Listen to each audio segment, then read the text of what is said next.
Hi, welcome. Enjoy the content, subscribe, and turn on notifications.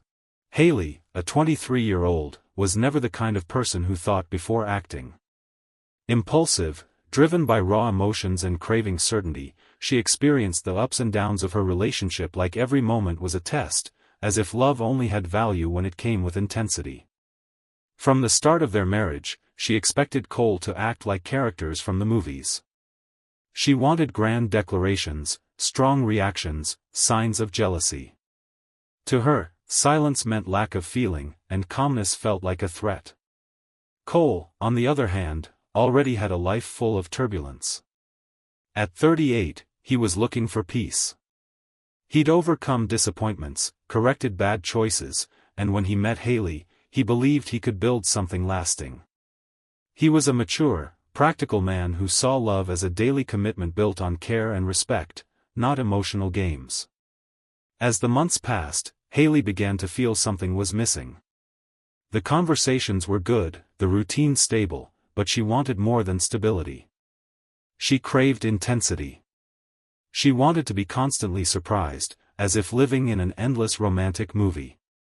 When Cole got home from work and said he was tired, she interpreted it as disinterest. When he wanted to stay in on Saturdays, watching a movie or just resting, she saw it as coldness. This grew inside her like a constant doubt. She started questioning whether he truly loved her or if he was just staying out of convenience. And the more Cole tried to keep the peace, the more she provoked conflict.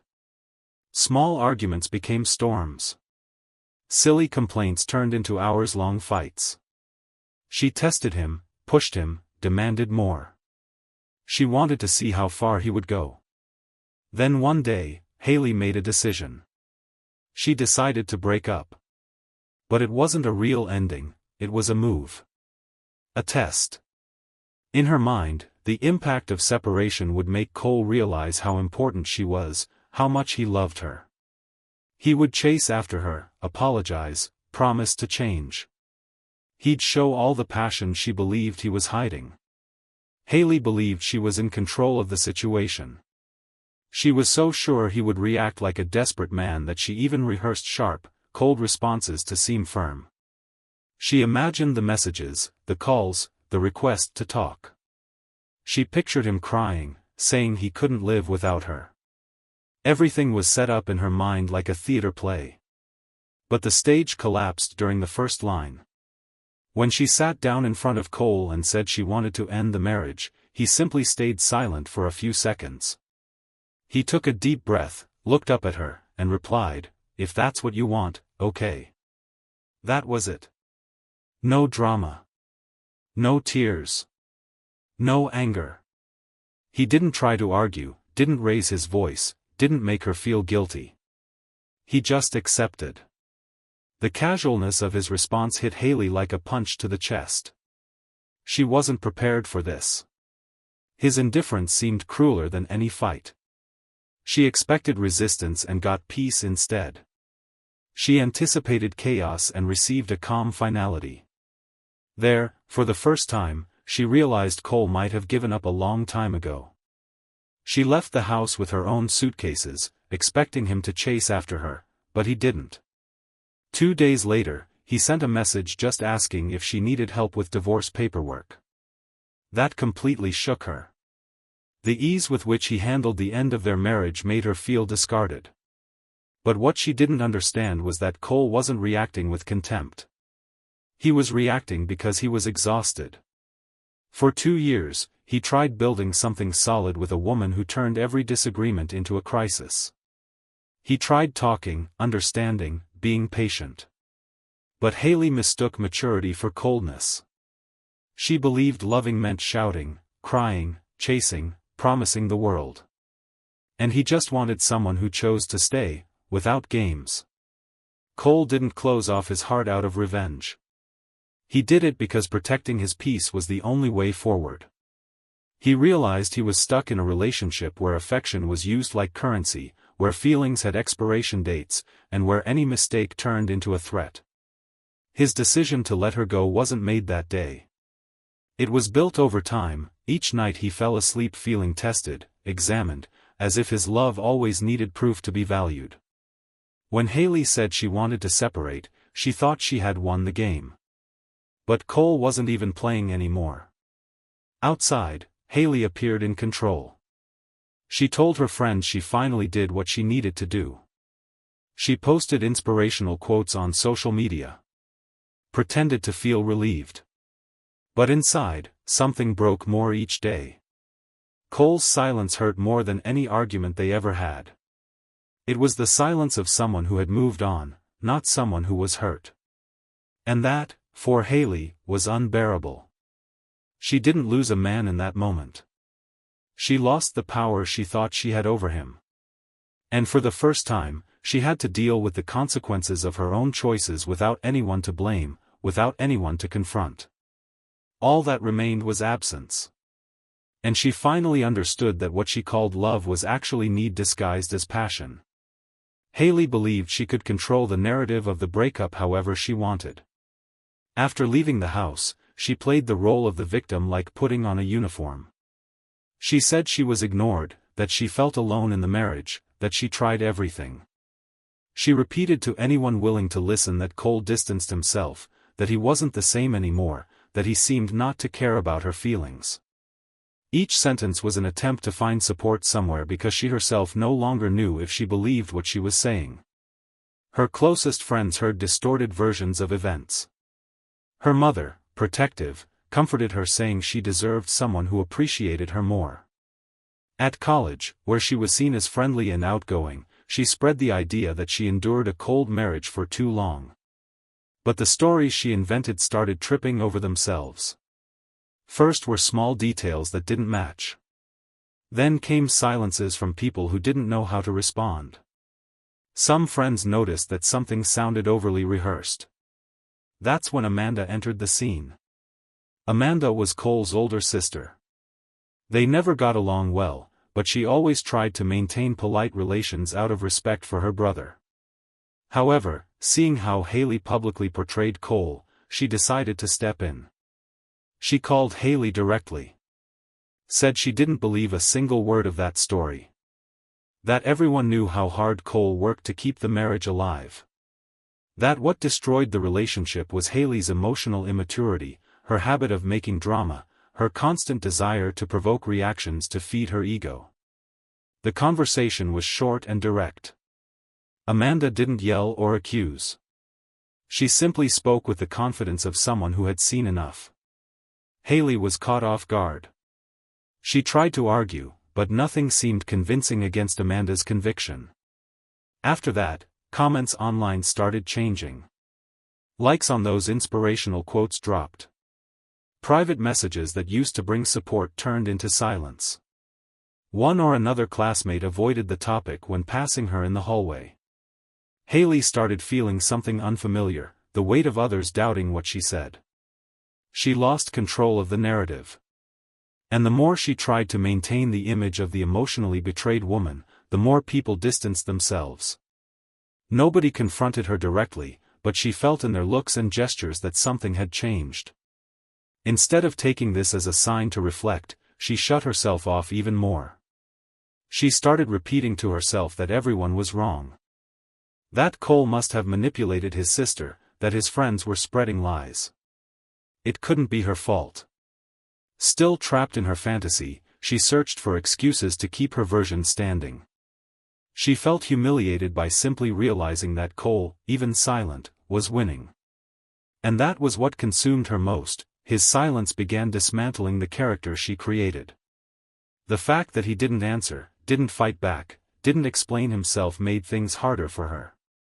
Because in that silence, there was no villainy to point out. No visible flaw. Only the weight of a truth that, even unspoken, gained space. Pride stopped Haley from admitting she created a lie. She no longer knew if she was lying to others or to herself. And at that point, there was no difference. She tried to hold on to the idea that she did the right thing, that she deserved more, that she was brave for walking away. But each attempt to reinforce that narrative sounded weaker. The victim speech, repeated so many times, started losing meaning even for the few who still showed empathy. Professors who once praised her dedication now treated her with subtle coldness. Classmates avoided personal conversations. Some friendships simply disappeared without explanation. And the truth Haley feared most started imposing itself without anyone needing to shout it. People figured it out. The hardest part was looking in the mirror and trying to hold on to the image she built. Because everyone can lie to the world for a while. But it's impossible to lie to yourself for long without your body reacting. Haley started feeling empty. She slept poorly. Arrived late to classes. Avoided social events. Stopped answering messages. Lost interest in the little distractions she used before. She had nowhere else to run. She created a story where she was the wounded heroine, but forgot that sooner or later, the truth finds a way to surface. And in this case, it surfaced through the silence of someone wrongly accused, through the exhaustion of someone who no longer wanted to carry the burden of false accusations, and through the courage of someone who decided to turn the page without needing to justify anything. Haley found herself surrounded by a wall she built herself. Brick by brick. Lie by lie. And from there, all she could do was watch pieces of her own image collapse. Haley lost herself in her own plan. She tried manipulating others' perceptions, tried shaping what people said about her, tried erasing recent history as if repeating a lie long enough could make it comfortable. But Cole's silence unsettled her. That gap in the control she desperately tried to maintain gnawed at her. She needed a different ending, a reconciliation proving it was all just a mistake. And above all, she needed him to want her back. Not out of love, but for validation. Because if Cole wanted her back, maybe her mistakes wouldn't seem so bad. Maybe no one else would care about what happened. Maybe she could even forgive herself. She started monitoring him online.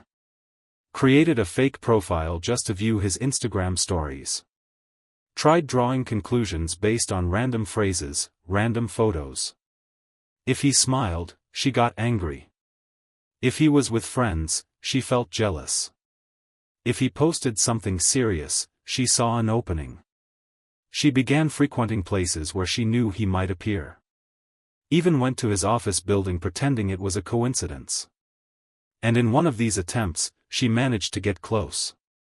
Made it look like a chance encounter, and he, as always polite, agreed to talk. Suggested coffee, said she wanted to sort things out, that she just needed a chance to explain properly. Cole agreed. Not because he wanted to get back together. But because he was ready. And when she sat across from him dressed to impress, her heart racing, eyes searching his face for any sign of weakness, she was met with the calmness of someone who had already moved past everything. He wasn't there out of longing. He was there to close a chapter. Haley began with rehearsed lines.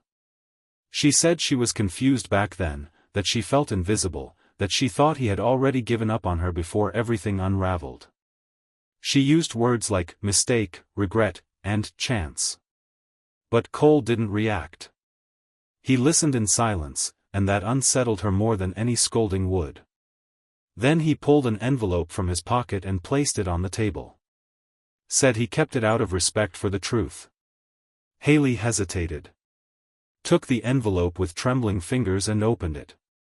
Inside were photos. 3 images. 3 different angles. The same scene repeated clearly, her kissing a guy outside the university library.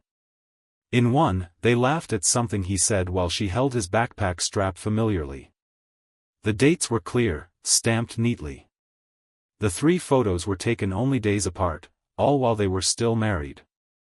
The impact was immediate. Haley turned pale. Her throat dried up.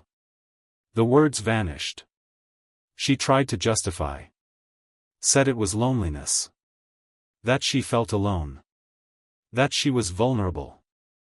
That she didn't intend to take it further. That she just wanted to feel seen. But her voice lacked strength. It was the kind of explanation offered when you already know it's too late. Cole just stared at her calmly. And spoke firmly, you destroyed everything before saying you wanted to separate. Now you want to come back like nothing ever happened. Haley tried defending herself, but he raised his hand, asking for silence. You lied to me, to yourself, and to everyone. And still, you wanted to leave as the injured party. This was never love. This was ego. She tried touching him. Tried reaching for any trace of affection. But he stepped back, not violently, not rudely. Just with the firmness of someone who knows it's time to move on. He picked up the bill, paid calmly, and stood up. Said only one more sentence before walking away, "You had a good man," and threw him away trying to prove something you don't even know what it was. Now it's too late. And he left the cafe like someone closing a door that will never open again. Haley stayed seated, motionless, the envelope in her hands, her face burning inside. She didn't cry there, because pride still kept her upright. But something inside had broken. And for the first time, she had no one to blame. All that remained was silence. The very same silence she once hated. The silence that, now, didn't come from Cole, it came from within her. Months passed. Haley continued living in the same city, going to the same places, encountering the same faces that once greeted her warmly but now simply looked away. There was no scandal, no public exposure. But she knew the story had spread. Not because of the photos Cole never showed anyone, but because of the change in people's behavior. That said everything. Slowly, she stopped getting invited to gatherings with classmates from college. The cafe where she used to study with friends felt like it had new owners, such was the coldness in how she was now treated. She felt her world shrinking. A world she once believed she controlled. She tried focusing on school, but concentration slipped easily. Tried distracting herself with social media, but other people's perfect lives seemed to pour salt on her wounds. Tried flirting with other guys, but every meeting felt forced, soulless, like she was trying to copy a poorly written script. Nothing worked. Guilt came in waves, sometimes strong enough to knock her down without warning. Sometimes disguised as anger, sometimes as pride. But the truth never stopped pulsing. She lost Cole. Not because he was stubborn or cold, but because she chose to test him until breaking what they had. And now, with a heavy heart, she understood that some tests only lead to one result, destruction. Until the party came. A college event mixing nostalgia with reunions and occasional appearances of people who marked a phase of life. Haley went. Thought it might be a chance to show she was doing fine. Wore her best outfit, did careful makeup, and rehearsed smiles in the mirror. She walked into the hall with whatever confidence remained, trying to ignore the sideways glances and whispers that followed her as she passed. And that's when she turned to grab a glass of water and saw him. Cole was just a few meters away. Lighter. His face more peaceful. His shoulders less tense. And next to him, a calm-looking woman with simple brown hair tied back and a gentle smile. Her name was Claire. Haley found out by the way someone from the group introduced them. This is Cole and this is Claire. That's all. But the way he looked at Claire after the introduction broke something inside Haley. It was a clean look, one she recognized but never learned to maintain. A look of love without fear. Cole was holding Claire's hand, but there was more than just the gesture. There was connection. Peace. Everything Haley tried forcing and failed to sustain. At that moment, Haley felt ashamed. Not for being alone, but for finally understanding the extent of the damage she caused. For knowing she lost not only a good man but the chance to grow alongside him. And for realizing that while she wasted energy trying to manipulate, prove, justify, he chose to move forward. He moved on with truth, a clear conscience, and a future that now belonged to someone else. People around them laughed, talked, toasted, but for Haley, everything seemed distant. As if she was on a lower frequency, filled with everything stuck in the past. She left the party early, without saying goodbye. Walked alone to the parking lot, tasting the bitter flavor of defeat without an audience. For the first time, she didn't feel like making excuses. Stopped wondering what others were thinking. Stopped trying to find someone to blame. Just accepted. Because there's a kind of regret that doesn't scream or destroy everything around it, but settles inside like a constant echo. She continued her life. Went back to routine, resumed her studies, made new connections, searched for meaning in what remained. But the scars were there, shaping how she viewed her own actions. And every time she remembered Cole, it wasn't with longing. It was with respect.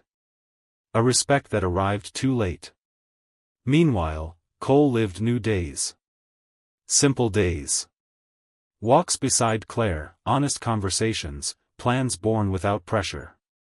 The kind of life he always wanted to build. He didn't speak about Haley. Didn't carry grudges. To him, everything was part of a cycle that ended. A cycle that required silence, patience, and mature pain to be overcome. Haley, meanwhile, learned the hardest way possible that true love doesn't need testing to prove its strength. And that when someone offers you peace, the worst mistake is mistaking it for weakness. Because in the end, the one who destroys peace with someone good is the one who will miss it the most afterward. Thank you for watching the video. If you enjoyed it, don't forget to subscribe to the channel and turn on notifications so you won't miss any updates. See you next time.